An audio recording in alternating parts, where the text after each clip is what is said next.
he or she supports, you'll likely hear the phrase, "an all-of-the-above energy policy." And today I want to take a minute to talk about, first, what we mean by an all-of-the-above energy policy, and second, why we support this kind of policy. So, Mr. President, what is an all-of-the-above energy policy? Well, as the name suggests, an all-of-the-above energy policy is an energy policy that embraces the full spectrum of available energy resources, both renewable and conventional. It's important not to ignore the conventional part, as many of my colleagues across the aisle would like to do. It's not enough to embrace renewable energy, even multiple types of renewables. And for reasons I'm going to discuss, any energy policy that doesn't embrace conventional as well as renewable sources of energy is insufficient and places both our energy security and energy affordability in jeopardy. But back to my explanation.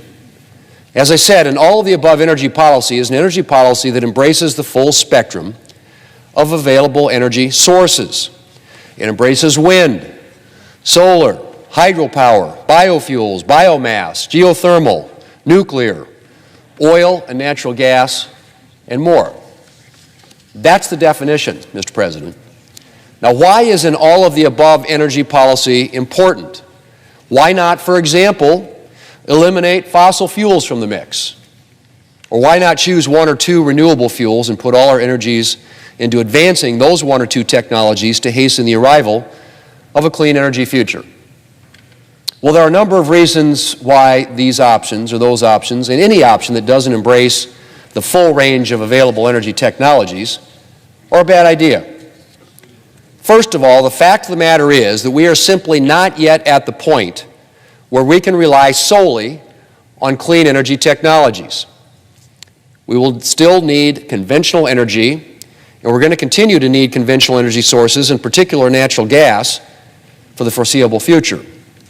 My state of South Dakota actually derives a huge portion of our electricity generation from renewables, notably wind and hydroelectric, totaling about 82% of utility-scale production in South Dakota. But conventional fuels, nevertheless, play an essential role. Friends, I have big news to share with you this Sunday. Hundreds of thousands of checks are being sent out to taxpayers. The Internal Revenue Service has handed back to American people more than $100 billion. But many low-income households are expected to receive smaller checks than usual. My friends, this is the latest news from Congress. So please make sure that you watch until the end of this video.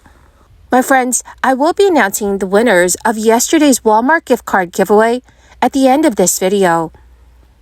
If you'd like to enter next Friday's giveaway, simply click and like several of my videos, and then comment below the keyword of each video that you watch. My friends, the more videos that you comment on, the greater your chances of winning the weekly giveaways. Even as experts say tax refunds are likely to be smaller this year compared with previous years. Nearly half of all Americans now say that their refund will be critical to their household finances. A new survey from Bankrate found that 43% of Americans say that this year's refund is very important to their financial health, with another 32% saying it is somewhat important. That 75% total compares with last year's 67% who said the refund was important. The higher measure comes as the expiration of emergency stimulus programs, like the expanded child tax credit, are expected to shrink the size of refunds that filers can expect this year. In fact, through the week ending February 17th, tax refunds have averaged $3,140, compared with $3,536 last year. But with inflation at multi-decade highs and debt levels steadily climbing, Bankrate found high levels of anxiety associated with how far those tax refunds will ultimately go. 34% of those surveyed said they are worried the money won't make as big of an impact due to inflation. As of February 24th, the IRS had issued 35.1 million refunds. That is an 18.2% increase over last year. So in all, the agency had handed back to taxpayers, a little more than $108 billion. According to the IRS, some 90% of eligible taxpayers should receive their refunds within 3 weeks of filing. Setting up a direct deposit to your bank account speeds things up, as paper checks may take 6 to 8 weeks to arrive by mail. The IRS stated, if you filed on paper, it may take 6 months or more to process your tax return. In the best case scenario, it says a paper tax return could have you waiting about 4 weeks for a refund. The Internal Revenue Service is also offering California taxpayers more time to file their taxes after the state was hit with a period of severe weather in January. While Tuesday, April 18, 2023, is a tax filing deadline for most Americans, the IRS is now offering California residents in designated areas extra time to file. The IRS is also ruling on whether the California middle class tax rebate offered to residents should be considered taxable income. The IRS may have extended the filing deadline for most California taxpayers, but that doesn't mean that California taxpayers need to wait an extra month to get their refund. Leaders of the Republican minority at the Minnesota legislature rolled out a $13 billion Give It Back plan to tap most of the state's $17.5 billion budget surplus for one-time and permanent tax cuts, including rebate checks, and fully eliminating taxes on Social Security.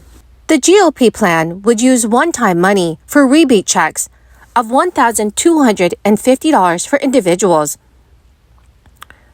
and $2,500 for joint filers, plus tax credits of $1,800 per child for the next 2 years.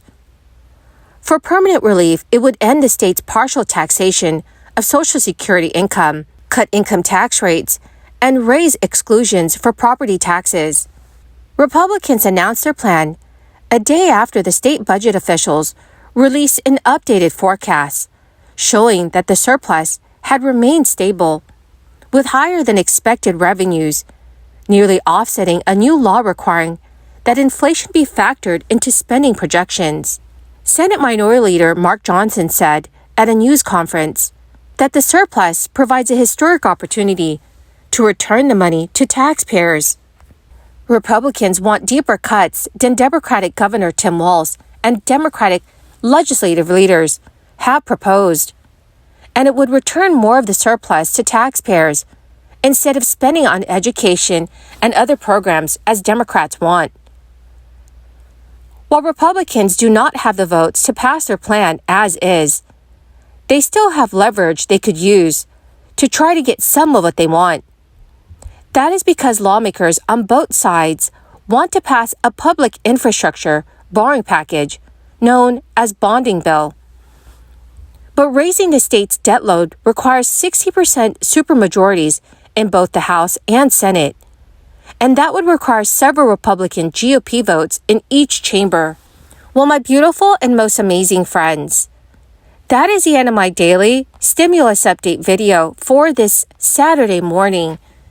Thank you, my friends, for being part of this community and for being here every single day. The two winners of yesterday's Walmart gift card giveaway is Martha Edmonds and Adam O. Congratulations, my dear friends. To claim your gift card, please check your notifications page and send me a message.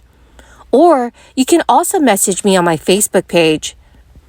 Thank you, my friends, and have a wonderful and very blessed weekend.